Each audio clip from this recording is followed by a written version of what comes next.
Hey guys, tonight we sail into one of the oddest maritime legends you've probably never heard of. The curious case of why Dutch sailors brought cheese to sea, not just as food, but as a kind of edible lucky charm. Imagine it, the cold wind of the North Sea nipping at your ears, your boots slipping slightly on the damp wooden deck, and in your sea chest, nestled right next to a spare pair of socks and an old Bible, is a sturdy wedge of semi-hard Gouda. Not for dinner. Not necessarily. You're standing there, lantern swinging from a hook beside you, as your ship creaks and groans in the harbor of Amsterdam, somewhere around 1643. You're just one sailor among many, young, hopeful, slightly seasick already, and definitely underpaid. Your fingers are calloused, your teeth aren't great, and you have no idea what tropical disease you're going to catch this year. But what you do have is your cheese. You probably won't survive this journey, statistically speaking. Between storms, scurvy, pirates, and more storms, life expectancy for a 17th century sailor makes a mayfly look long-lived. But hey, maybe the cheese will help. So, before you get comfortable, take a moment to like the video and subscribe, but only if you genuinely enjoy what I do here. And I'd love to know, where are you listening from, and what time is it where you are? Now, dim the lights, maybe turn on a fan for that soft background hum, and let's ease into tonight's journey together. The harbor is unusually quiet as your ship, the Zeemeermin, inches away from the dock. You watch the receding shoreline of Holland vanish into mist, its windmills standing like sleepy giants in the background. You're packed tight below deck with 50 other men, each of them clutching onto their own small bits of comfort. Charms, trinkets, and in your case, cheese. Not a big wheel of it, obviously. You're not a noble, just a hefty wedge wrapped in waxcloth and tucked away like treasure. The Dutch, by this time, are masters of the ocean. Their ships map the globe like toddlers with crayons, drawing lines through oceans and stopping wherever there's profit to be made. But the sea is never truly mastered, and sailors know it. So, they develop rituals like kids do in haunted houses. Don't whistle on deck. Don't cut your hair on Tuesdays. And for heaven's sake, bring your cheese. No one can agree exactly when the cheese superstition started, but it seems to have evolved in parallel with the rise of Dutch naval dominance. Cheese had long been a staple, durable, easy to store, packed with calories. But by the 17th century, it was also associated with something else. Luck. Possibly because it was local and comforting.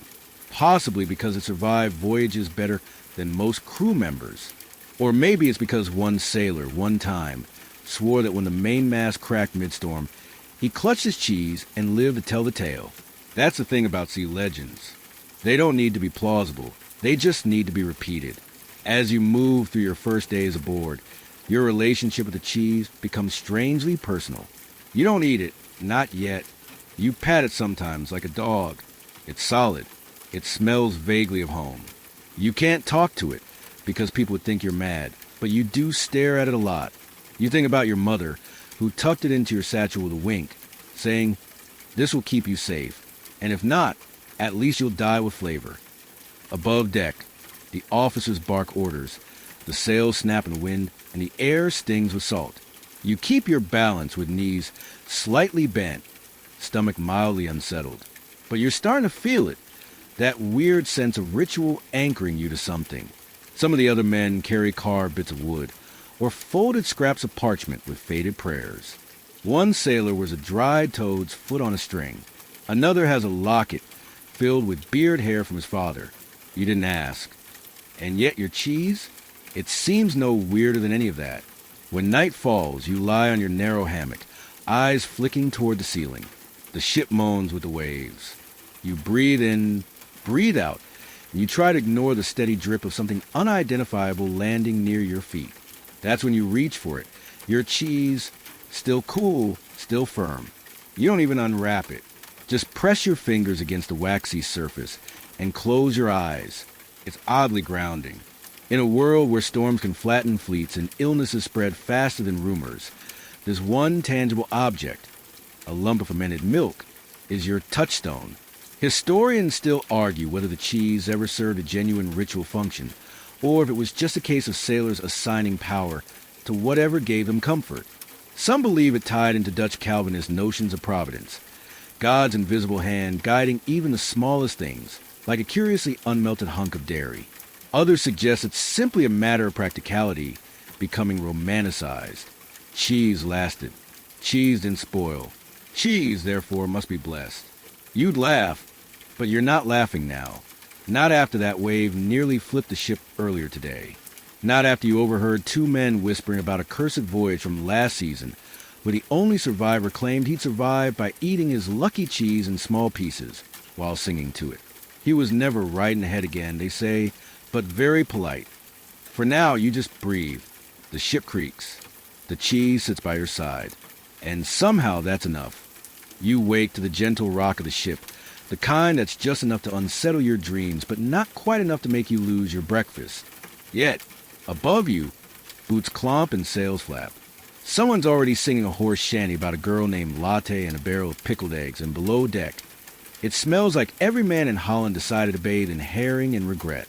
But your cheese is still there. You reach into your sea chest and check. Not because you need it, but because it's become a small ritual now, like checking your pocket for keys before leaving the house. There's something about that cheese, cold, heavy, familiar, in a floating world of chaos. It's the only object that doesn't move unless you want it to. To understand how this all began, you need to rewind, not just a few years, but a few centuries. Picture this.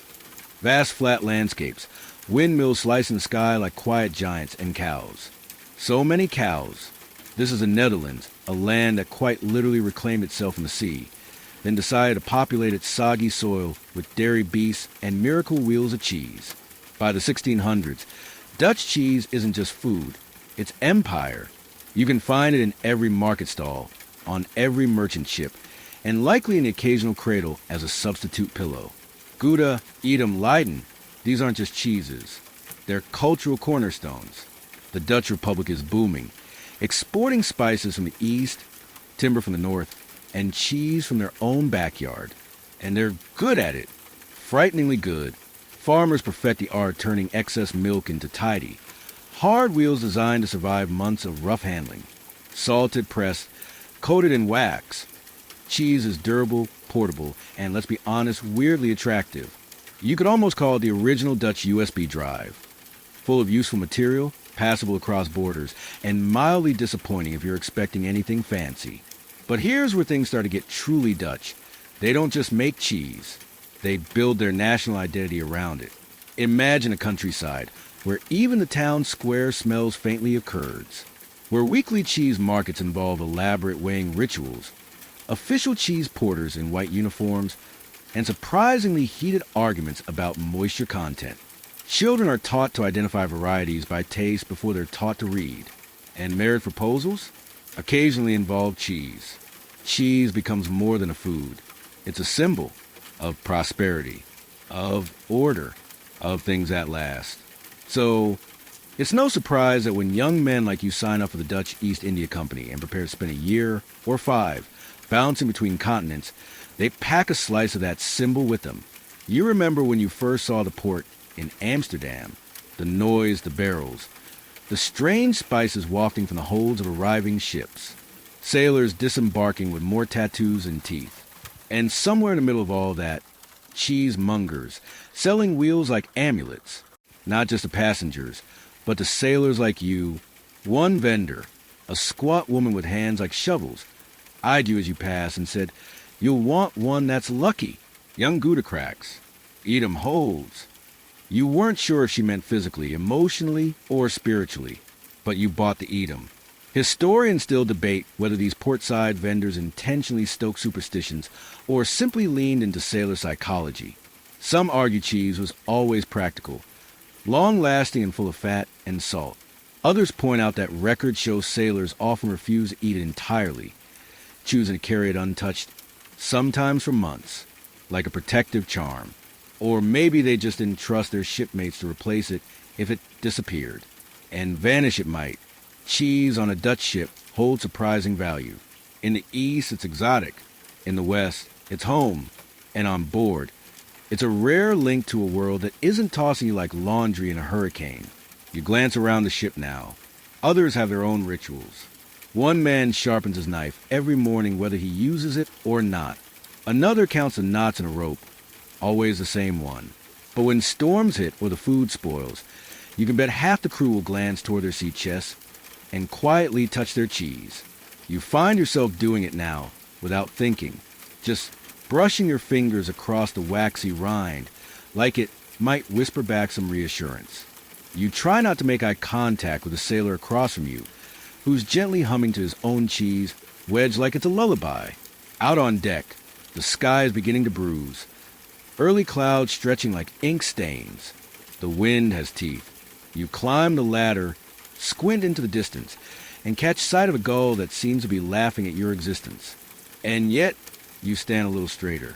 Not because you're fearless, but because tucked under your coat, in a linen pouch against your ribs, is a sliver of something solid. Homemade, cowborn, probably slightly sweaty by now. But yours, as you pace across the damp planks, boots slipping just enough to make you grateful for every toe you still have, you realize something funny. You don't believe in magic. Not really. But there's something comforting about having cheese with you. Something that predates logic, like a bedtime story or a familiar smell. It's superstition, sure, but it's useful superstition. And here's a twist. Some scholars think the cheese tradition may have been encouraged by captains, quietly of course. A calm sailor is a productive sailor. If a wedge of dairy keeps panic at bay and mutiny out of mind, then let the men carry cheese like lucky rabbits' feet with rinds. Besides, you never know. On a night like this, when the wind starts howling and the rigging groans like something ancient, maybe the cheese really is listening. There's something about the rhythm of a ship that gets into your bones after a while. The creak of wood, the slap of sails, the occasional yell of man who slipped on something wet and historically suspicious. And beneath all of that, a steady undercurrent of low-level dread. Sailors don't talk about it much, but it's there, bobbing alongside you like driftwood, which is why rituals become more than quirks. They become anchors. You're on night duty now, squinting into the dark like it might bite you. Somewhere near the helm, someone's softly whistling, a tune that instantly earns him a scolding. No whistling on deck. Everyone knows that. Whistling calls the wind.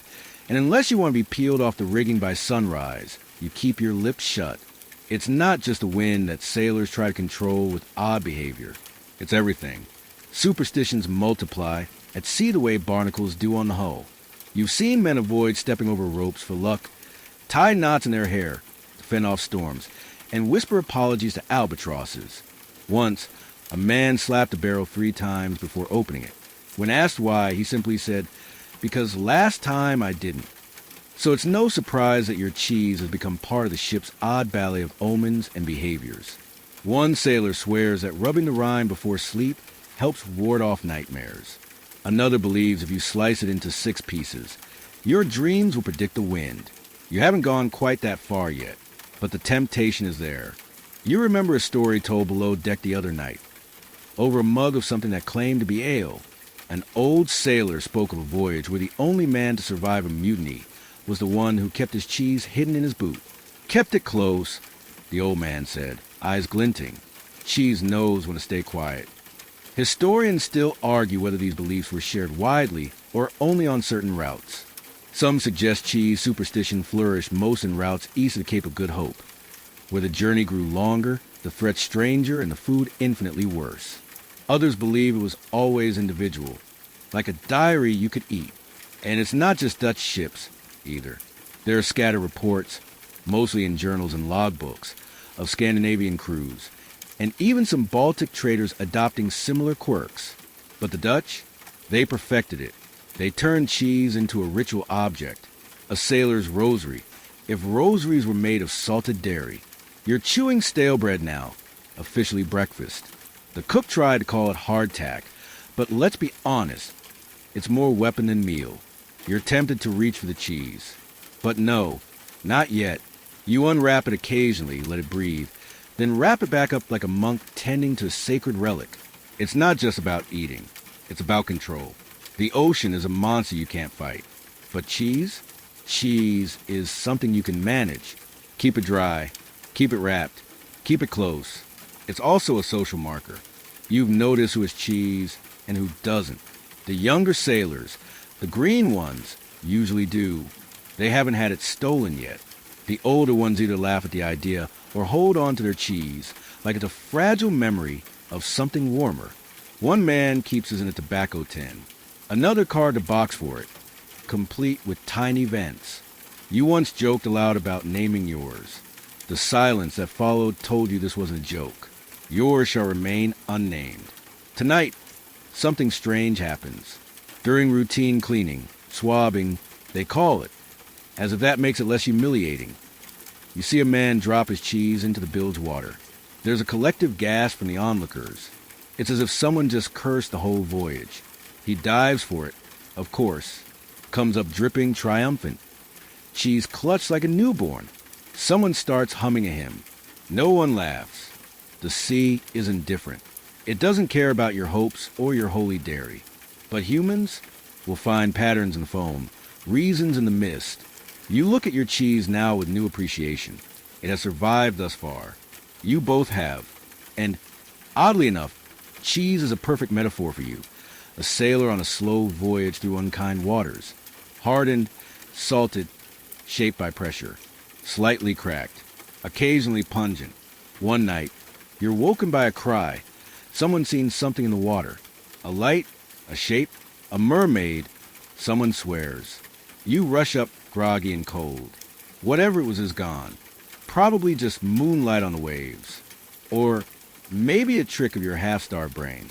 You glance at your sea chest, quietly lift the lid, and there it is, still firm, still waiting. You don't believe it saved you, but you also do not believe it. The captain himself once muttered something, just loud enough to be heard. Lucky cheeses. Can't argue with success.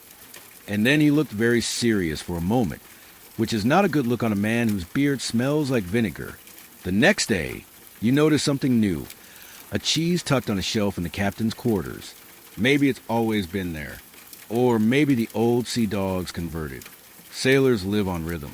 Work, eat, sleep, fear. And within that rhythm, cheese has found its place, not just as sustenance, but as symbol.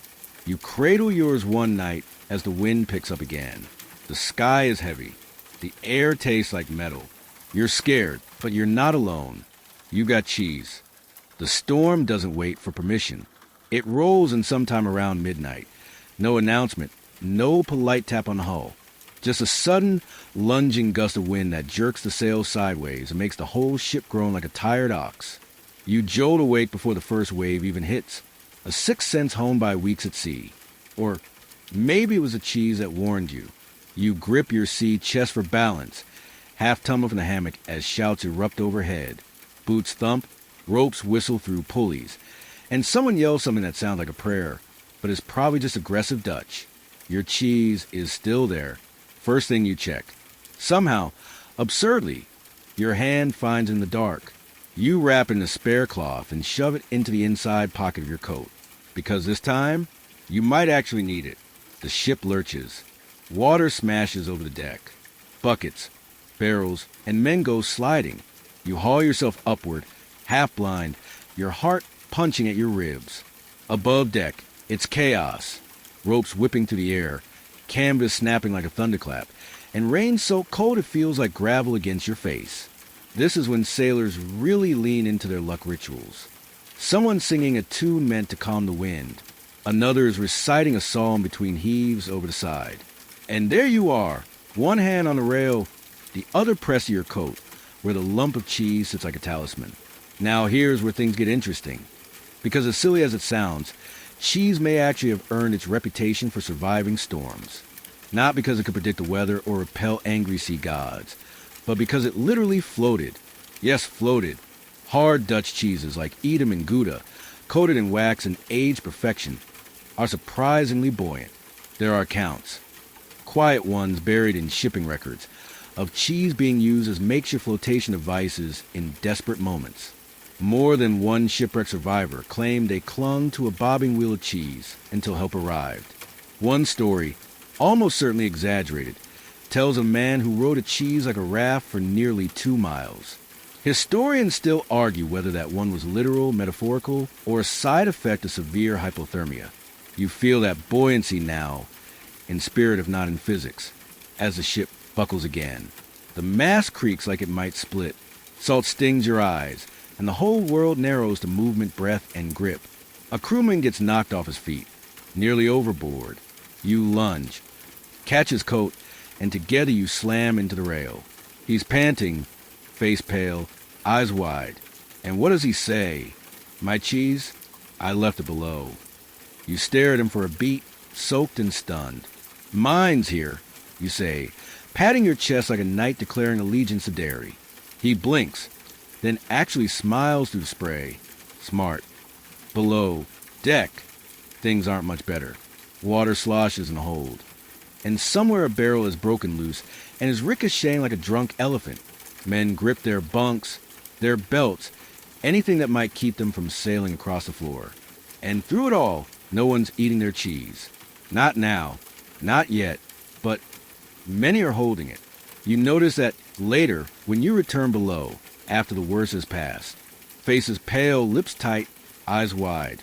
But here and there, tucked into arms, gripped in fists, even tied around waists with bits of rope, cheese. It has become more than food. It's a companion, a token, a small wax promise that maybe, just maybe, you'll see land again. The storm passes, eventually, as they always do, not because the cheese appeased it, but because nature doesn't care what humans are doing. Still, you don't forget how it felt to have something solid to hold on to when everything else was trying to fly away. And when the sun finally peaks over the horizon, catching on the wet rigging and steam rising from the drying sails, there's a quiet moment of collective exhale. You're all still here. You've lost a barrel, 2 sails, and someone's dignity, but no lives. The captain claps a hand on your shoulder. Lucky night. You shrug, tapping your pocket. Maybe, or maybe just a lucky cheese. He doesn't laugh, just nods, slowly, and then walks away muttering something about ordering extra eat 'em next time. Historians today debate whether these stories were just comforting fictions, salty tales spun by homesick sailors in dark taverns. Some point to the lack of official documentation. Others, though, take these oral traditions seriously, viewing them as windows into how humans use object to manage uncertainty. A wheel of cheese isn't magical, but in the right hands, in the right storm, it becomes myth. Later that day, when the sun's higher and the men start smiling again, someone brings out a wheel from storage, a celebration. The cook slices it carefully, reverently. Everyone gets a small piece, even the captain. You chew yours slowly, savoring the salt, the fat, the sharpness, and for the first time, it tastes like more than food. It tastes like survival. You tuck the remaining bit away again. The wax is nicked, slightly cracked from the cold, but it's still whole, still with you. You'll need it. The voyage is far from over. A few days pass. The sea has calmed. You've stopped bracing for every creak in the hull, and you've even started humming again. Not on deck, of course, where whistling or unnecessary joy is still strictly considered a fast track to thunder. But below deck, nestled in the gently rotting air, there's a kind of peace. Sort of, though you've noticed something. The smell. It's changed. At first, you assumed it was your bunkmate. He has a complicated relationship with hygiene, and an even more complicated one with dried fish. But no, it's broader than that. The whole ship has taken on a new tang. A heady, eye-watering cocktail of salt air, old rope, wet wool, and, yes, cheese. Not fresh cheese, mind you, not the kind you'd pair with fruit and wine on a hillside. No, this is ship cheese, travel cheese, cheese that has survived multiple climate zones, 3 minor squalls, and at least one incident involving a dropped lantern and a chicken. Your cheese. You lift the lid of your sea chest slowly one afternoon, like opening an ancient tomb. Inside, your trusty wedge of Edam looks back at you. A little cracked, a little glossy, definitely smellier. That's not a flaw. It's a feature. Back home, cheese was aged in cellars, turned by hand, coated in wax, monitored like an art installation. On board, It matures under far more dramatic circumstances. You'd swear the cheese has absorbed some essence of the sea, like it's developing opinions. It still smells like safety, though, and oddly enough, you're not the only one noticing. Others have started checking their cheese daily. One sailor even gave us a gentle rinse in rainwater, claiming it needed refreshing. Another insists his wedge growled at in the dark, but that's probably just cabin fever. Still, you start to wonder, is there a point when lucky cheese becomes too ripe? Or does its increasing pungency increase its power? Historians don't agree. Some argue that cheese charms were only effective if left untouched. Others claim it was eating, slow, ceremonial, that released the magic. A fringe theory, proposed by a particularly poetic academic, posits that the smellier the cheese, the more spiritually mature it became. You're not sure that scholar had ever been aboard a Dutch ship. Regardless, your cheese is evolving, and so is your relationship with it. You've caught yourself talking to it once or twice. Not full sentences, just acknowledgments. Still kicking, huh? Or you and me, buddy. You're aware this sounds odd, but it's no stranger than the man who sleeps curled around his cheese like it's a kitten, or the one who painted a tiny face on his and gives a hat made of lint. Superstition on a ship mutates like mold. It starts small, then blooms into belief before you even realize it's happened. Meanwhile, the captain has noticed something too, a decline in arguments, a small uptick in morale. He hasn't made any announcements, but you heard him ask the quartermaster, how much Edom's left in the hold?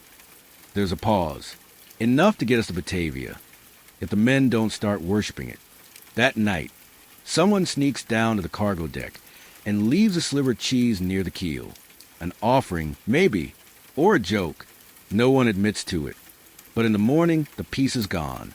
And whether it was eaten by rats, blessed by Poseidon, or retrieved by a confused sleepwalker, no one asks.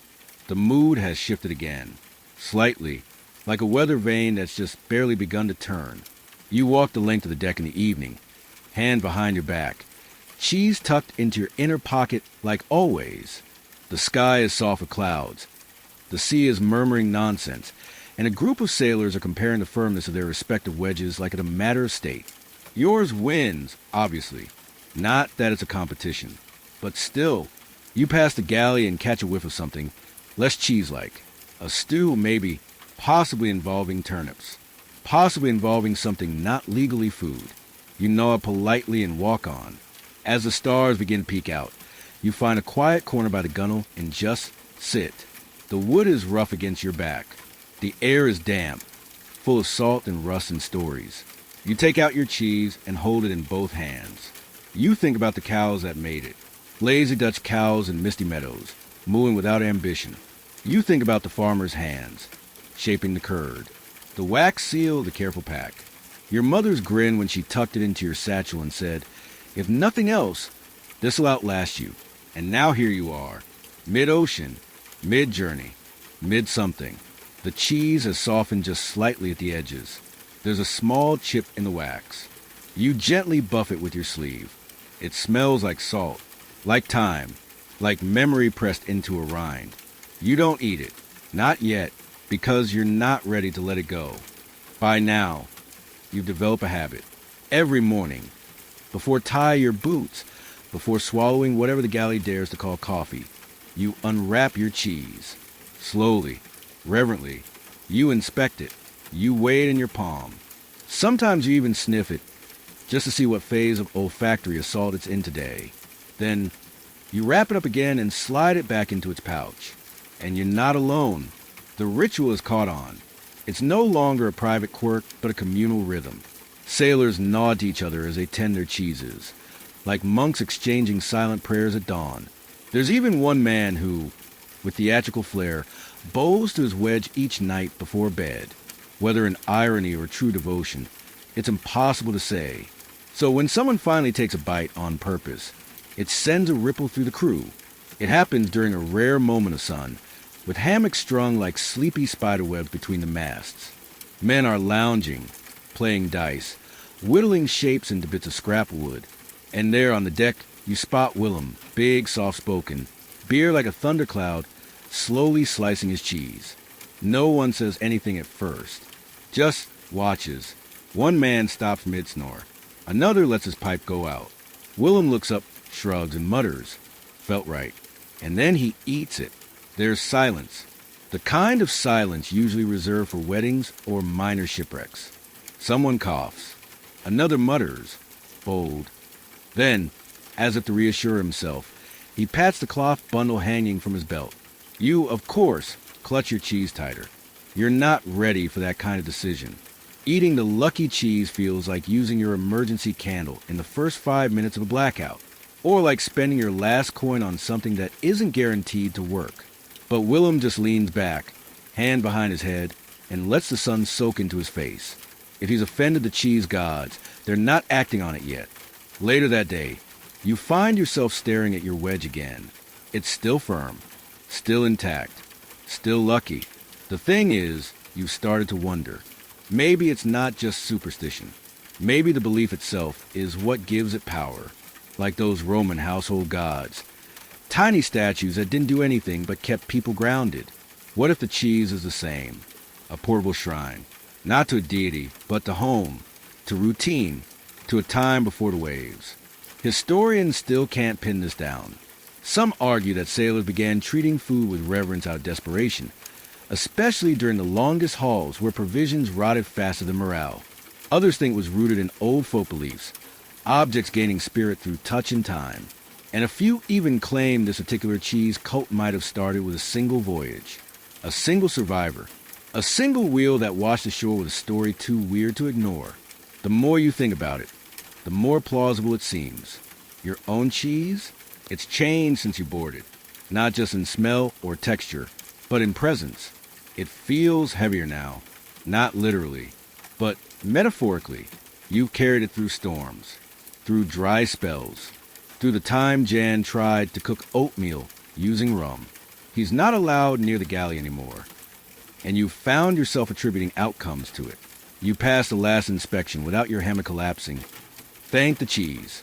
You avoided deck duty during the rain. Cheese luck. You haven't caught the mysterious rash half the crew's comparing in hushed tones. Cheese shield. The line between luck and logic is thin at sea, like a hair stretched across a spyglass. You want to believe, but you also don't want to be that sailor, the one who starts whispering to inanimate objects with full eye contact. So you strike a balance. You don't talk to it much, but you do keep it close. You don't carve it, but you've been known to hum while holding it. You definitely don't bite it.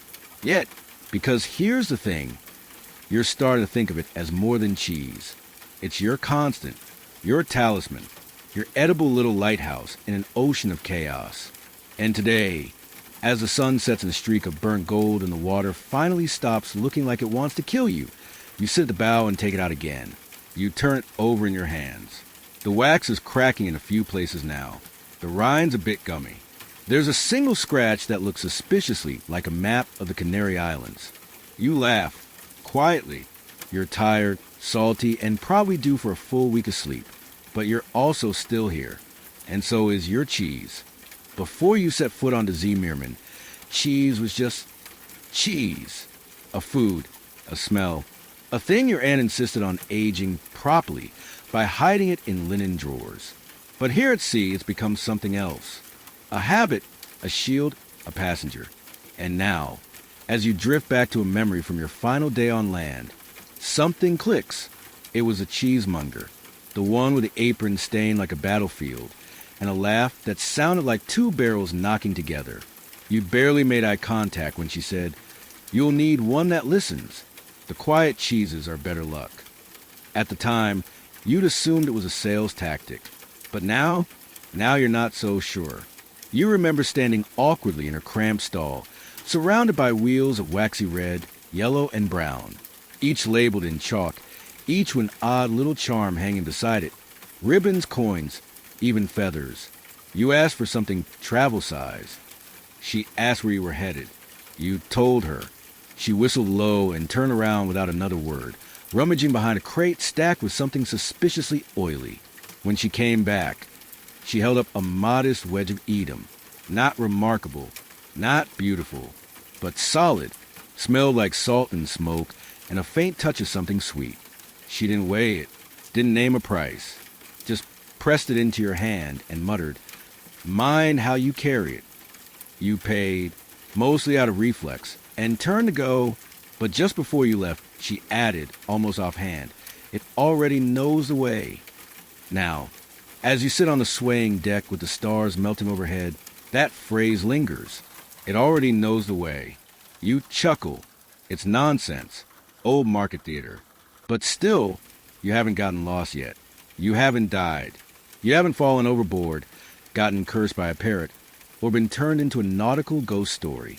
So who's to say? Back below deck, you mentioned this story to Jan, mostly as a joke. Jan, who once claimed he saw a sea serpent while entirely sober, though that remains unconfirmed, takes it far more seriously than expected. She blessed it, he says, biting his thumbnail. Old cheesemongers don't sell. They send. You blink. Are you quoting something? Jan nods solemnly. My uncle used to say that. He was a cooper, died in a butter accident. You file that away for later. But now you're curious. Was it just a quirky vendor or something more? Did she actually whisper something to the cheese before she gave it to you? You hadn't checked at the time, but you unwrap it now, alone in your hammock, holding it close to the lantern light. You study the wax, the faint indentations along the edge, something like a swirl, maybe a fingerprint, maybe a mark. Cheese magic. It's not in the history books, not really. But folklore, yes, there are mentions, bits and pieces. Superstitions about blessings carried through fermentation, about curdle prayers. Some cultures use dairy in divination. Others believe milk carried the last breath of the cow that gave it. You decide not to share that with the more sensitive crewmates. Historians tend to dismiss this stuff as nonsense. Tall tales spun by bored men at sea, full of brine and boredom. But historians also once dismissed the idea of ocean currents, and now they have names.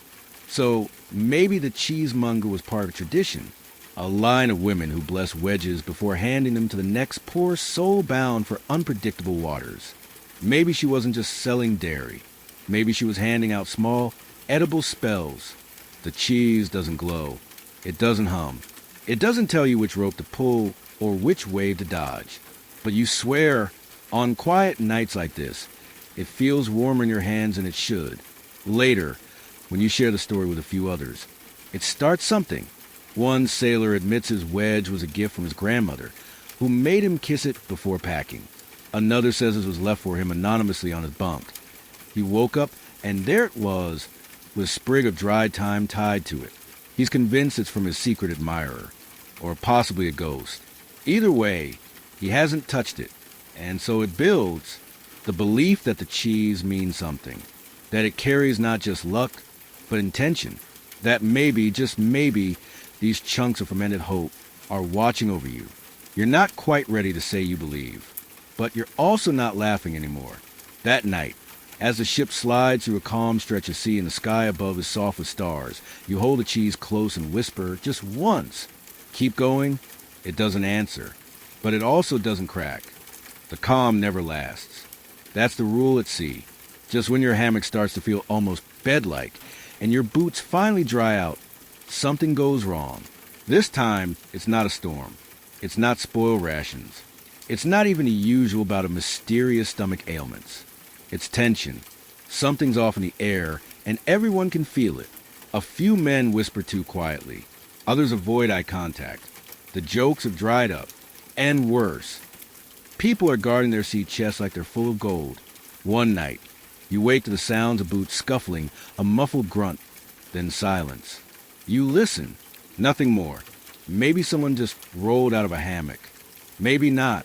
The next morning, someone's missing. Not gone, just quiet. Peter, a deckhand with a smile like chipped porcelain, is sitting at the edge of the galley, staring at the wall, not eating, not blinking much either. You ask if he's okay. He mutters something you don't catch. When he repeats it, you lean closer. They took my cheese. Now, you heard a lot of unsettling things since boarding the ship. Stories of ghost lights, sea curses, and one very aggressive dolphin. But this lands differently. His cheese is gone, and with it, so is his composure. You try to reassure him. Maybe it fell. Maybe it got knocked overboard during the last storm. He shakes his head. I kept it tied to my bunk, wrapped twice. They cut it free. You believe him. The look in his eyes isn't confused. It's wounded, betrayed, like someone stole his shadow. Around the deck, you start to notice other sailors acting strange. One man keeps checking his pocket every few minutes, like his cheese might suddenly vanish. Another won't leave his sea chest at all, insisting he's training it to bark if touched. A third man, truly unhinged or possibly just imaginative, claims he caught his cheese trying to leave on its own. Whether it's paranoia or premonition, the mood has changed. The theft, because it is a theft no matter how absurd it sounds, sets off a series of chain reactions. First, suspicion. Suddenly, everyone's a suspect. You catch men eyeing each other's belongings with barely veiled mistrust. Even friends are accused in whispers. Someone tries to stage an intervention for Peter, suggesting it was just cheese. He nearly decks them. Second, protection. Cheese is no longer stashed casually in chests or tucked under hammocks. It's being worn like amulets, tied around waists, slid into boots. One man sewed his into the lining of his coat. Another started carrying his on a string like a pendant. You worry someone might fashion a cheese holster at any moment. Third, retaliation. Because now it's not about dairy. It's about luck. If someone stole cheese, what else might they take? Whose fortune are they trying to claim? Theories bloom like mildew. Was it a power move? A prank gone wrong? A form of sabotage? Peter says nothing else for days. He just sits there, occasionally cradling a small piece of what he's carved into the shape of a cheese wedge. A replacement, a decoy, a mourning token. You sit near him sometimes. Quietly, your own cheese heavier in your pocket now, not just in weight, but in significance. It's never left your side. You never realize how vulnerable that made you until now. Historians still debate what theft meant aboard a 17th century vessel. Obviously, stealing actual valuables, coin, compass, weapons, was a punishable offense. But stealing symbols? That occupied a grayer area. Some captains dismissed it as nonsense. Others cracked down harshly.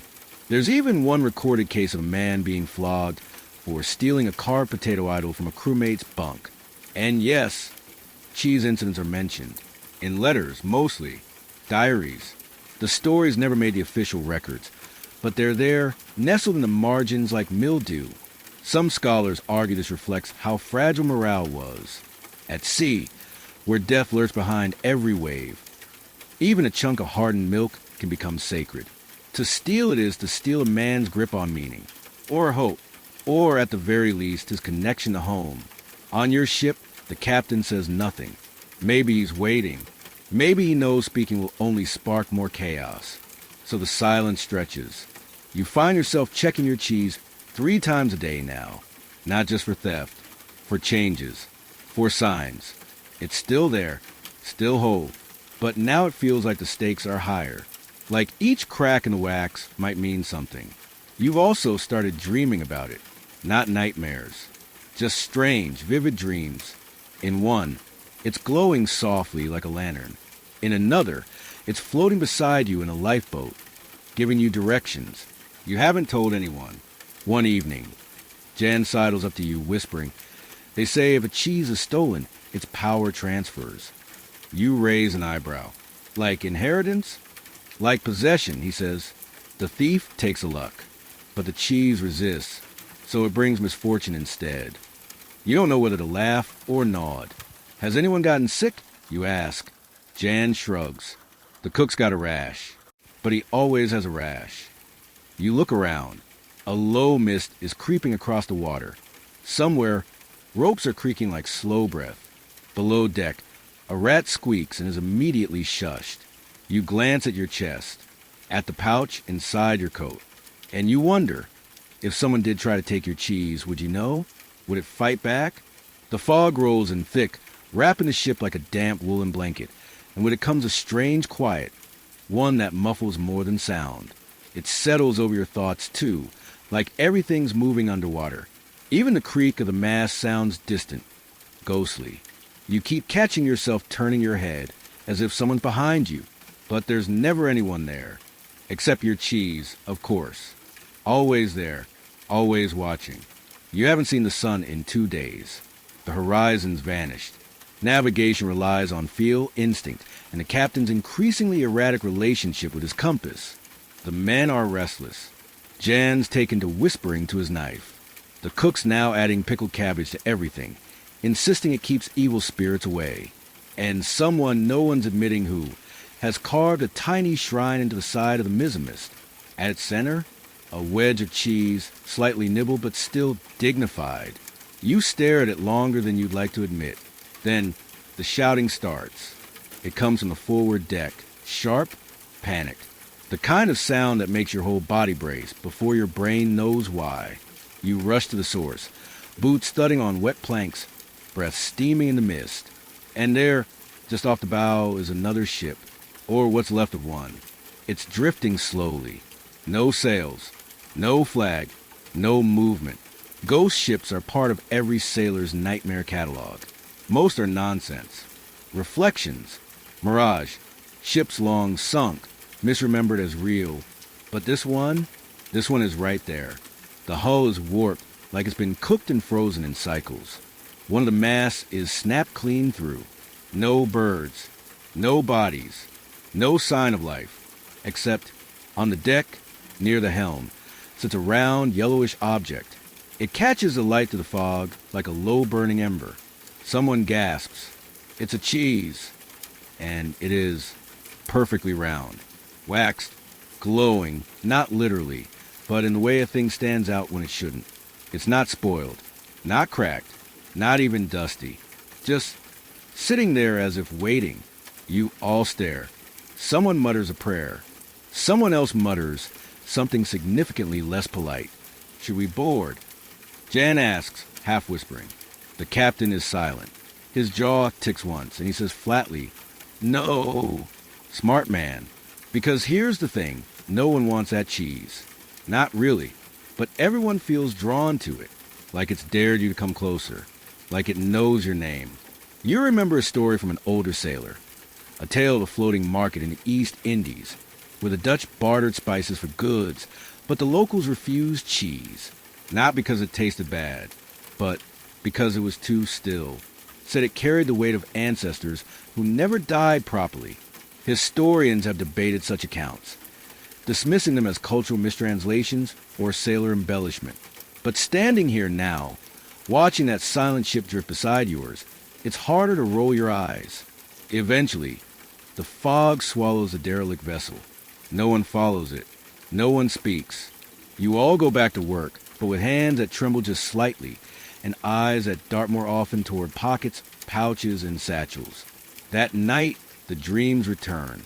In yours, the cheese is on the ghost ship, but it's moving, slowly rolling down the deck, leaving a trail of golden wax like candlelight. It doesn't chase you exactly. It just approaches, always closer, always slow. You wake up gripping your chest, your cheese warm beneath your fingers. It's fine, still there, still solid. But now you can't stop thinking, why was that the only thing left untouched? Back on deck, someone started a new theory. The cheese was never meant to be eaten, a sailor whispers. It was an offering. To what? He just shrugs. The sea. The old gods. Something hungry. There's laughter, but it's strained. No one argues, because whether or not it makes sense, it feels true. The next morning, someone leaves a tiny sliver of their cheese in a circle of rope near the bow. An offering, just in case. And you? You sit cross-legged in your bunk, unwrapping your wedge and holding it like a book. You tilt your head. You listen. Nothing, of course. But still, you wrap it again, tighter this time, and whisper, "Stay with me." After the ghost ship incident, things aboard the Zimmerman get strange. Not chaotic, exactly. Just subtly, uncomfortably off. You notice it first in the way people speak. Softer, as if not wanting to wake something. Jokes are rare now. and the ones that do land are whispered like secrets and met with nervous half-laughs. Even the rats seem quieter. But the real shift? That comes with the bartering. It starts innocently enough. A sailor offers to trade a spare knife for a few spoonfuls of dried apples. Another swaps a carved trinket for extra time near the galley fire. But before long, the item everyone wants isn't food or warmth or tobacco. It's cheese. Your cheese. Not just yours, of course, but all cheese. Men begin eyeing each other's wedges like they're enchanted relics. One sailor, a wiry man with a suspicious mustache and even more suspicious fingernails, offers Jan an entire bundle of clean socks for just a bite. Jan refuses. Not rudely, just with a shake of his head and a gentle pat of the pouch at his belt. Then, someone makes the leap. A real trade. Cheese for guidance. The ship is in uncharted waters. The maps are sketchy at best, and the compass has developed what the captain calls a fickle temperament. Tensions are rising. So when the quartermaster suggests, half-jokingly, that maybe someone's cheese could help point the way, it sticks. The next day, 3 men crowd around a wheel of wax Gouda, watching it intently as it's placed on a flat surface. One gives a spin. It lands pointing northwest. They follow it. The captain grumbles. The helmsman rolls his eyes.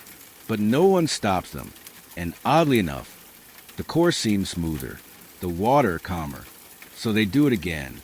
You watch with growing unease as the ritual becomes more structured, more reverent. A sailor places his cheese in a circle drawn with chalk. He spins it 3 times. He chants something, not a prayer exactly, but more like a bedtime rhyme. And again the cheese points. And again the ship shifts course. Is it coincidence? Historians looking back on the age of exploration often highlight the intense spiritual lives of sailors. How months at sea, isolation, and the constant flirtation with death created fertile ground for mysticism. Most scholars frame these beliefs as coping mechanisms. Others argue they were more, part of a floating folklore that shaped behavior just as much as any law or order. But none of them mention cheese. Still, here you are, watching a man sprinkle dried herbs around a wheel of Edam, while 2 others hold their hats over their hearts. No one's laughing anymore. One evening, the cheese ritual group sets up on the main deck at sunset. They place 3 wedges on a barrel. 1 Gouda, 1 Edam, 1 unknown, possibly illicit. They fashioned tiny sails out of cloth and stuck them into the rinds like flags. You ask if they're doing a weather reading. No. One whispers, "We're asking for wind." You almost say something, almost make a joke, but then the sails flutter, just slightly, and you freeze. Everyone saw it. No breeze, no movement elsewhere, just those little sails, twitching like something unseen exhaled. Later that night, the wind does pick up, just enough to push the ship forward with a lazy but satisfying lurch. Nobody says thank you, but 3 more sailors join the cheese ritual group the next day. You're not part of it, not officially, but you're watching. And your cheese? It's getting attention. Jan tells you someone asked about it, asked if you'd be willing to lend it for the next consultation. You shake your head, maybe a little too fast. You don't explain. You don't need to, because yours is personal. It's not for rituals, not for public display. It's not a compass or a symbol. It's yours. Still, you can't deny the itch of curiosity. That pull, what would happen if you spun it? What if it pointed? What if it didn't? You tuck it deeper into your coat. You don't want to find out. Not yet, but you can't stop wondering. And the ship sails on gently, guided by wind, instinct, and wedges of dairy, treated now with the sort of respect usually reserved for saints or very wise owls. The line between belief and absurdity is thinner than a line between sleep and waking. And you, dear sailor, are drifting somewhere in the middle. You've heard of figureheads, those carved wooden women or beasts mounted at the prow of ships to watch over sailors, ward off storms, or simply look majestic while the rest of the crew is vomiting over the rail. But what you didn't expect was cheese carvings. And yet, here they are. It begins with boredom. Long stretches of calm sea, no wind, nothing to fix, and a galley that's down to onions, oats, and something the cook refers to only as protein. With idle hands and fried nerves, Men start whittling. Not wood, though. No, that's needed for barrels, mending, repairs. But cheese? There's extra cheese now. At least the kind too old or too questionable to eat.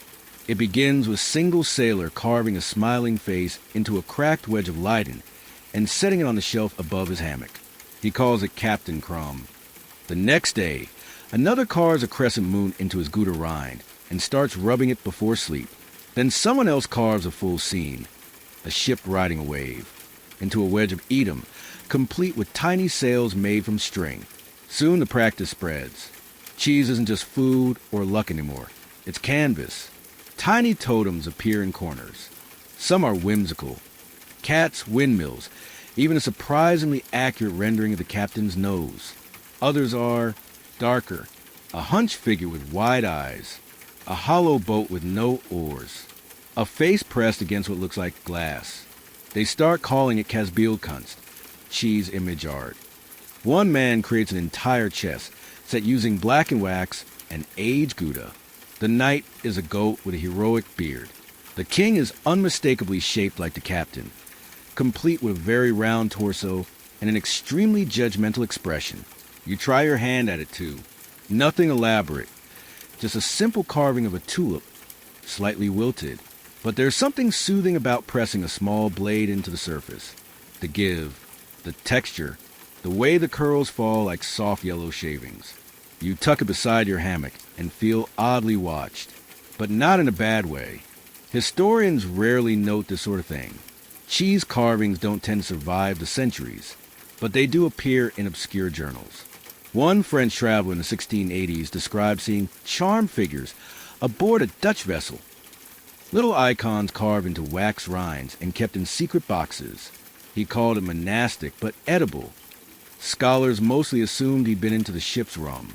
Still, the existence of Kasbildkunst raises a question. Were these figures simply distraction or devotion? Were sailors honoring the cheese or reshaping it to reflect what they feared and hoped? Some think it was about control. When the world feels like it's drifting away, carving something, even something ridiculous, gives you power, even if it's just over dairy. One night, you pass Jan's bunk and spot his creation, a tiny wheel with wings. My flying cheese, he says, for escape. You nod. You don't laugh. Yours sits quietly by your pillow now, untouched, the tulip slowly curling inward at the edges. Maybe it's aging. Maybe it's wilting. You're not sure, but you keep it close. Then someone takes it further. A carpenter's mate, quiet and meticulous, builds a shelf in a dark corner of the cargo hold. Onto it, he places a dozen cheese carvings, carefully arranged, each one labeled. One for good winds, one for safe sleep, one for remembering the smell of grass. You watch as men begin to leave small things there. Bits of rope, carved initials, even a dried apple core. Offerings, perhaps, or just hopes encoded in snacks. No one officially calls it shrine, but it becomes one. You leave your tulip carving there one evening, not because you're giving it up, just sharing it. You touch it gently, whisper nothing, and walk away. That night, you sleep without dreams. It happens sometime before dawn. You're woken not by shouting or crashing, or even the usual cough chorus of men who've inhaled too much salt and too little clean air, but by silence. Heavy, unnatural silence.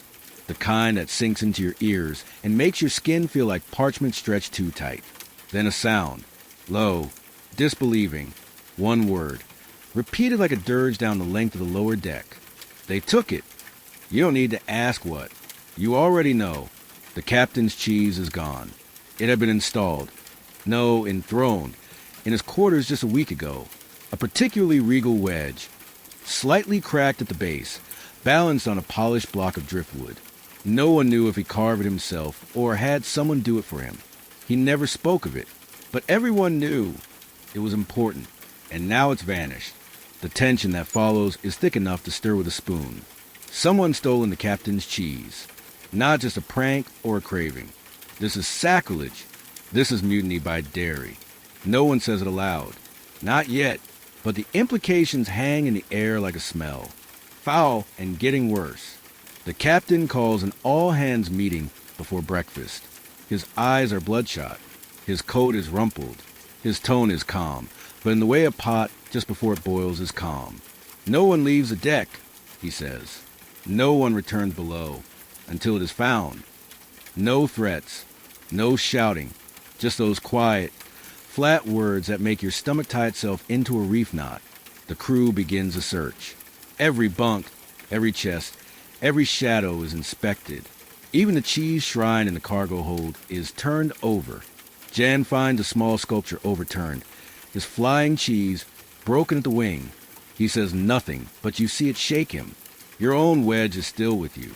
You checked it before the meeting. Twice, maybe 3 times. Still wrapped. Still warm from the press of your body. Still yours. But now you're eyeing others with suspicion. Could it have been hunger? Jealousy? Madness? Or worse? Was it an act of sabotage? Cheese is luck. Cheese is protection. The theft of the captain's wedge isn't just disrespect. It's pulling out the nails that hold the ship's sanity together. Whispers ripple across the deck. Some say the ghost ship cursed you. Some say this is a consequence of worshiping cheese in place of God. Others say, less dramatically, it was probably that weaselly sailor with the sneaky mustache and zero shame. But no one can prove anything. Later, a sailor finds a smear of wax on the stairs leading up from the lower hold. Red. Captain's cheese wax. The color is unmistakable. You all gather around it like pilgrims before a relic. Someone crouches down and sniffs it, which feels inappropriate but is somehow accepted. The wax is warm, he mutters. That's when the captain speaks again. Whoever returns it, no punishment. That alone should be enough. And yet, nothing. No cheese. No thief. Just a widening circle of fear. That night, things feel frayed. You wrap your own wedge 3 times, then tuck it into a new hiding spot. You dream of wheels turning in the dark, rolling slowly down empty halls. In the morning, another cheese is missing. This time, it's Peter's new carving, the one he made to replace the original stolen from him in the storm. He'd carved it carefully from an inedible chunk of aged curd, polished it with a cloth. It was his comfort, his proof that belief could be rebuilt. Now it's gone. He doesn't scream. He just sits very still and says, "There's someone among us." No one argues. From that point on, no one lets their cheese out of sight. It's carried in pouches, belts, pockets, sleeves. Someone sleeps with theirs under their tongue. Just until we're through this, he promises. You make a decision. You build a box. Not just any box. A hidden, double-wrapped, slotted into the wall kind of box. You carve from scrap wood, line it with wool, and nestle your cheese inside like a baby bird. You lock it, not because you don't trust your crewmates, but because you do, and that's the problem. Historians often gloss over these moments, the fraying edges of belief, the escalation from charm to paranoia. They write about disciplinary issues and increased superstition under duress. But what they miss is how personal it becomes. When you lost a son and maps are meaningless, and the sea has stopped whispering and started watching, a cheese becomes more than food. It's a line in the sand, a little waxy boundary between you and madness. The captain's cheese is never found. But now, the real question rises. Who's next? The weather shifts again. It's not dramatic. No thunderclaps or sudden storms. Just a subtle change, like someone turned the sky a few degrees duller. The air thickens. The waves no longer rock you. They nudge, like they're trying to get your attention. And the color of the sea that darkens in a way that makes you think about teeth. You don't say that aloud. You're already hearing enough strange theories. Because now, people are talking about the thief in hushed tones, as if speaking the words too loudly will summon something worse. Accusations flicker like candle flames. No one's been caught. No cheese has been recovered. And yet there's a growing certainty aboard. This isn't just theft anymore. It's a curse. That word hangs in the air more each day. Curse. Haunting. Cheese vengeance. Some say the captain's cheese was sacred. Others say it was a trap from the start, never meant to be touched. One man swears he saw a shadow crouch near the captain's door the night of the theft, but when pressed, Admits it could have been a jacket. Then, 2 nights later, you see it. You've woken for your turn at the watch. The night still and damp, the deck slick with sea mist.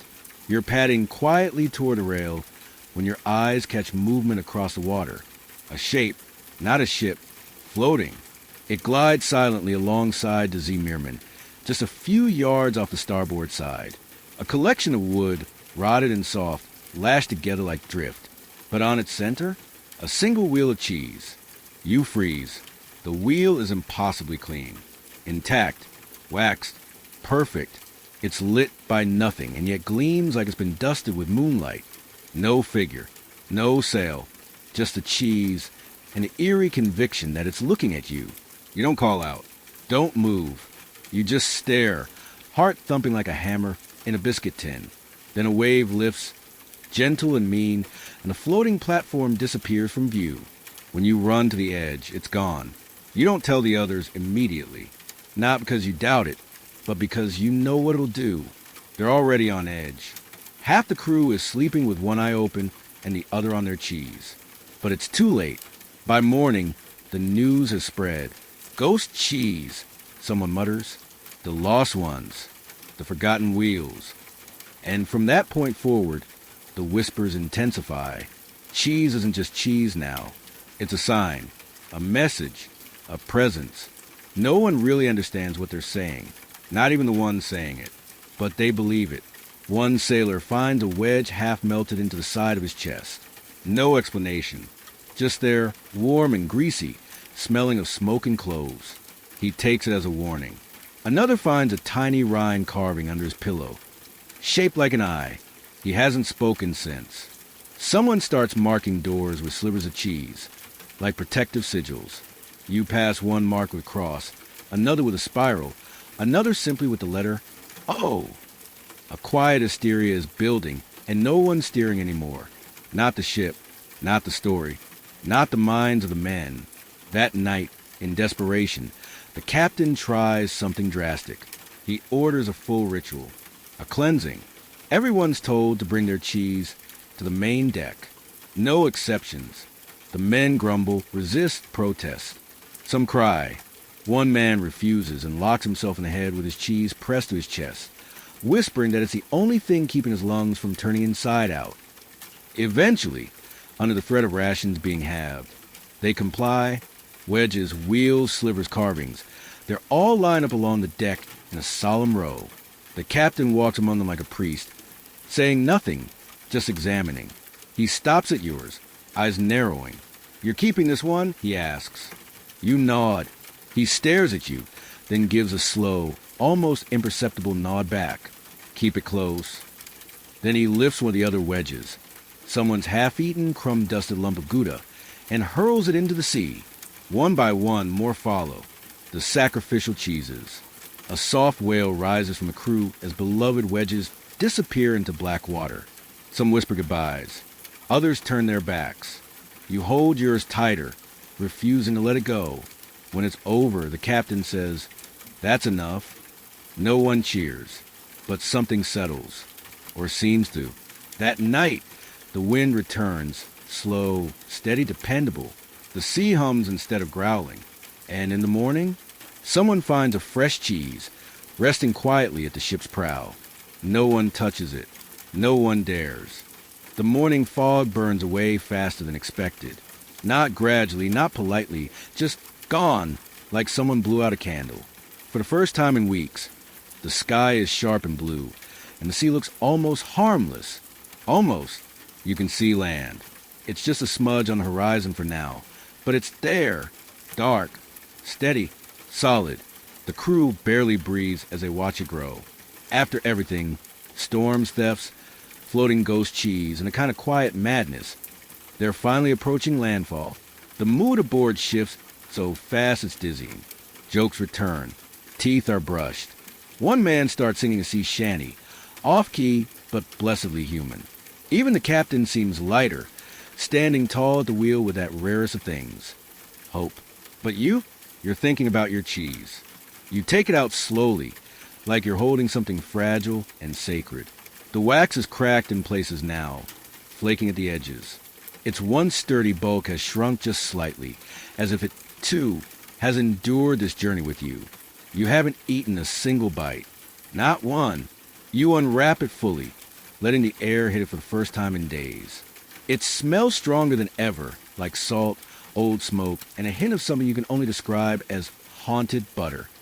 Still, it's familiar, reassuring, a traveling companion who never argued, never complained, and never left your side. Historians sometimes write about the objects sailors clung to on long voyages: pipes, prayer books, letters. But they rarely mention cheese. Probably because they don't believe it could be more than food. But for you and so many others, it wasn't just cheese. It was a stand-in for home, for warmth, for meaning when meaning was scarce. And now that the journey is almost over, you find yourself dreading the moment you'll have to decide what to do with it. You could eat it. Finally, you could bury it at the base of a palm tree. Or place it in the shrine you've already spotted in the corner of your bunkmate's luggage. Yes, he's bringing the whole shelf with him. You could leave it behind. But you don't decide. Not yet. The ship slides into the harbor with groans and sighs. Dockhands in wide hats wave lazily. Bright birds shriek from the treetops. The smell of soil and fruit and not salt air hits you like a slap made of warm bread. You've made it. Somehow, through all of it, you survived. Disembarkation is a blur of ropes, crates, and shouted Dutch. Some men kiss the ground. Others kiss each other. A few kiss their cheese, and no one blinks at this anymore. You walk slowly down the gangplank, the weight of the journey in your knees, and the wedge still warm against your ribs. The captain nods to you as you pass. Not a word, just a nod. At the end of the dock, a small boy selling coconuts squints at your pouch and says, "That cheese?" You smile. Sort of. You wander into the bustling port town. New smells, new sounds, new languages. Everything is alive. Everything is chaos. But you feel calm, like you brought something steady with you. You find a quiet spot under a leaning tree and sit. For the first time since boarding to Zeemeermin, you take a good, long look at your cheese in full daylight. It's changed, not spoiled, not bad, just transformed, a little cracked, a little shrunken, but unmistakably yours. And still, somehow lucky, you smile to yourself, close your eyes, and rest. Not just because you're tired, but because for the first time in a long time, the cheese can finally relax too.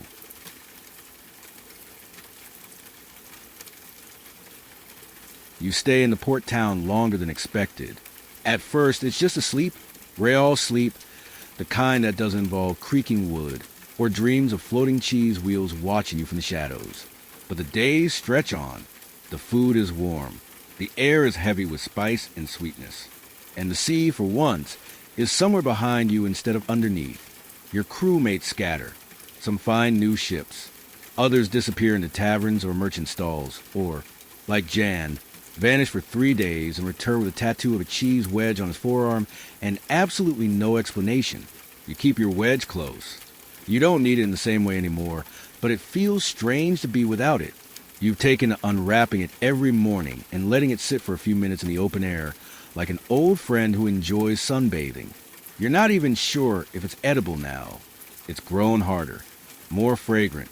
One edge has a crack, so deep you could slip a coin inside. But still, it feels like yours. And so you carry through this new world, past spice markets, across uneven cobbled alleys, through slow rivers of sunlit humanity. You've tied it into a cloth pouch, reinforced with twine, worn close to your chest. You tell yourself it's for safekeeping, but you know better. It's part of you now. One morning, sitting in the courtyard of Rickety, and where roosters freely ignore all human attempt at order, you spot something that makes your heart stop. Across the way, a vendor is carving something. Slow, precise, deliberate. You cross the square and lean in. It's a cheese wheel, waxed, local, pale yellow, and he's carving tiny designs into the rind, waves, stars, what looks like a cow with an extremely philosophical expression. You ask what he's doing. He shrugs, marking it for travel. You blink. I thought that was a Dutch thing. He grins. Now it's just a sailor thing. And you realize this didn't start with you. It won't end with you, either.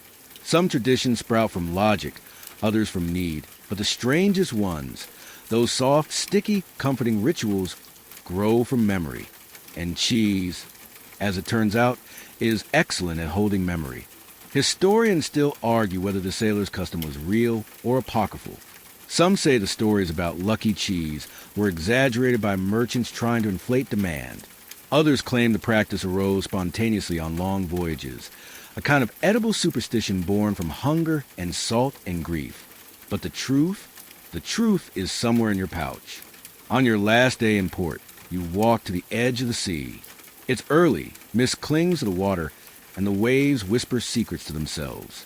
You take out your cheese.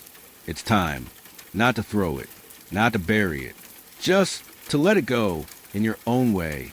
You place it gently on the sand, where the tide can almost reach it, and sit beside it. You don't speak. You just let it be, like it's breathing, like it's remembering, too. The wind picks up. A wave curls close, then retreats. You pick it back up, carefully, reverently, and tuck it into your coat. You're not ready to say goodbye. Maybe you never will be. Maybe that's the whole point. And now, as our long, meandering journey comes to an end, let your breathing slow. You're no longer aboard the ship, no longer drifting across vast, uncertain waters. You're somewhere safe now, warm, quiet, grounded. Feel the steady rhythm of your breath, in and out, like the gentle tide against the shore. There's no storm, no noise, no worry. Just a soft breeze and the faint, comforting scent of something familiar. You picture that small wedge of cheese once again, not as food, not even as luck, but as a quiet companion. A piece of home carried far from its birthplace. Cracked by time, but still whole. Still resilient. The ship, the sea, the salt, they all fade away now, replaced by silence and softness. You're resting beneath a sky full of stars, each one steady and patient. And beside you, wrapped neatly in cloth, is the memory of your journey, tucked into the corners of your thoughts like wax around a rind. There's nothing more to do tonight. No ropes to coil. No ghosts to chase. No wedges to protect.